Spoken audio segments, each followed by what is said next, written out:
Welcome to AP Euro for Winners. Today, we are continuing Unit 5 and discussing the effects of the French Revolution. Again, quick reminder College Board loves this topic. So, we got to start talking about how people reacted to the French Revolution. And we're going to start with an internal critic and an external critic. So, a lot of people liked the ideas from the revolution in terms of Enlightenment ideas of liberty, overturning aristocratic privileges, but when people started getting their heads chopped off for it, many thought it was going a little too far. So let's look at the first internal critic, Frenchman Joseph de Maistre. He's pictured on the left. So he was a critic of the Enlightenment in general because he didn't like the idea of people governing themselves. Instead, he liked the idea of divine right of kings and monarchies because to him, the French Revolution and beheading the king showed the proof of the damage the Enlightenment thought could have, right? Literally beheading the king. So he advocated for monarchy in France. And then you might be thinking, well, why didn't he get guillotined? If he's living in France and he's speaking out against the revolution, even the Enlightenment, why wasn't his head chopped off? Well, it was kind of threatened, so he fled France and openly gave these critics and critiques from another country safely away from the guillotine. So that's one person. The next person we're going to talk about is from outside of France. It's an Englishman named Edmund Burke, pictured on the right. And some English people like the French Revolution because it weakened France and its government, which has been Britain's political rival up until this point. But others saw it as a threat, and others worried that a similar revolution would happen within their country, especially England. So Edmund Burke writes Reflections on the Revolution in France, which cautions the British people against the excesses of the French Revolution. Now, it's worth mentioning that this was actually written before the Reign of Terror. So, when the Reign of Terror began and all that head chopping began, it only served to prove Edmund Burke right. So, it criticized violence and the rejection of traditional authority. And Edmund Burke argues that if something similar happens in Britain, it's going to lead to absolute complete chaos. Again, Reign of Terror proving his point and giving him more credibility. Also, Edmund Burke defends hereditary privileges, and he really likes Britain's current parliament. So pretty much he's saying, guys, let's keep it the way it is. Let's not do what France is doing. So now we're going to look at some more external reactions and the impact of the French Revolution on some other places. We're going to look at Saint Domingue and slash Haiti. Kind of, we think of it the same thing. You might think of it as Haiti today. So a little bit of context for Haiti. So Haiti is a colony of France that's located in the Caribbean, and at this time it's known as Saint Domingue. So it's made up of a bunch of different social groups. The minority, the fewest of these people would be like French officials, plantation owners, merchants, and free people of color. Okay. But the majority is French African laborers that are I'm sorry, not French, African laborers that are enslaved. And that makes about 90% of the population are these slaves. And France is going to give each group here various degrees of rights, and the slaves obviously do not have any of the rights. So there's awful conditions for the slaves on Haiti. They're working in these coffee and sugar plantations, which are really long hours, very hot sun. It's awful work, okay? And the plantation owner's philosophy on this was basically to work the slaves to death than buying a new slave, right? That's going to be more profitable for them than trying to keep a slave healthy and alive. So they're just going to work the slaves extremely hard, and it's going to be a very tough process for these slaves. And all conditions for slaves are terrible. But what we mean by Haiti is the average lifespan of a slave once they got to Haiti was 3 years. Wow. So it kind of goes back to it's easier to kind of end up killing them and buying a new one than it was to keep them alive. So really just awful conditions above all else.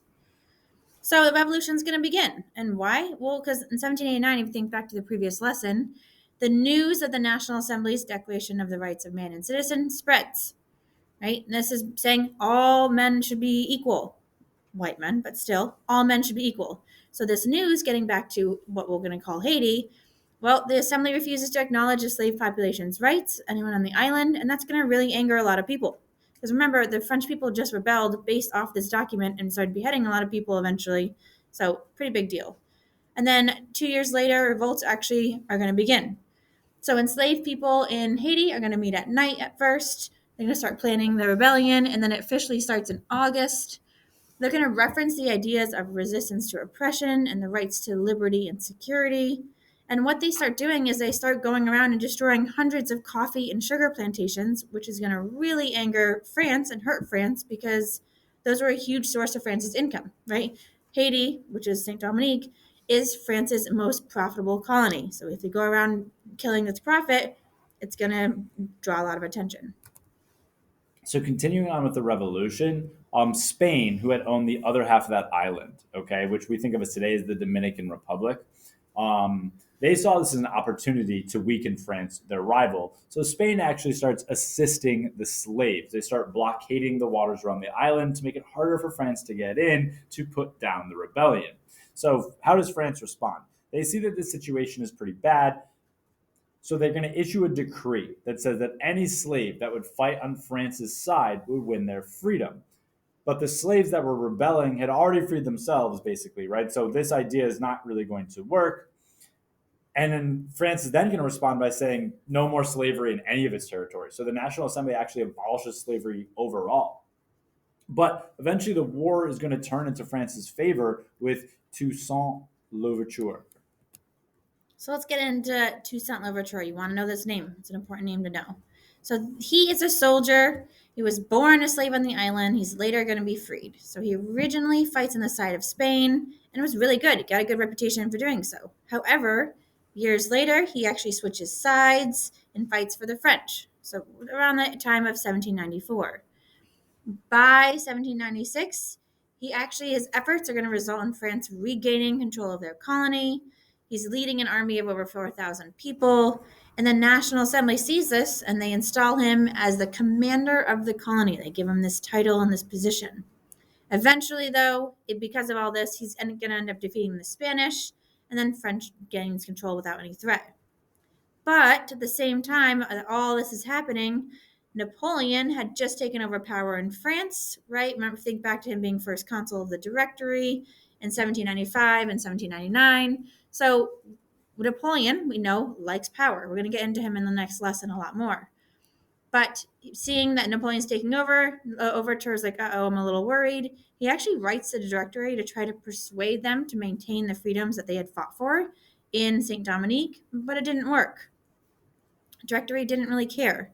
So in 1801, there's a constitution issued in Haiti. Louverture helped make this happen, declaring all men legally free and equal regardless of color or status. Well, Napoleon doesn't like that. He wants more power. He wanted control for himself. So he actually goes and has Louverture arrested on the island. He's removed from the island, arrested, taken back to France, where eventually he dies. While doing that, Napoleon reinstalls slavery on the island. So in 1802, Napoleon restored slavery in the colonies, and he's going to claim that it's because of, quote, protection of property clause of the Napoleonic codes. We'll get to that a lot more next lesson. But this is important to know where the power that all these people had fought for and the equality is now stripped from them because of Napoleon. So now we're going to talk about the end of this revolution and how it successfully ends. Okay, so in 1802, France reinvaded Haiti as an effort to restore that slavery, kind of like we just talked about. And the former slave forces that had been freed continued to fight against the French and eventually are victorious. All right. So seeing this as a big threat of France regaining control and different oppressions and slavery, Louverture's lieutenant, Jean-Jacques Dessalines, he's going to rally a bunch of resistance and he helps defeat the French and gets independence. Okay, so in 1804, Saint Dominique is going to rename their country to Haiti, which used to be the name before French occupation. And Haiti becomes the first independent black nation in the Western Hemisphere. So as far as black rights go, it's a success story in the end. And we can see again how the former slaves are able to gain control of their own lives and form their own country. And while this is awesome, it does scare a lot of other countries that get news of this. So, for example, having heard that slaves just successfully rebelled and declared independence in Haiti, America was like, well, crap, I don't want my slaves getting that idea. So they actually put an embargo on Haiti and kind of cut off the country from trading with the colonies in the United States, which really is going to hurt Haiti, and we even see effects of that today. Here are 2 historical developments College Board wants you to know. Thanks for watching. As always, shout out to our AP Euro kids, and we'll see you all on the next video where we take a deeper look at Napoleon. Until then, Bye.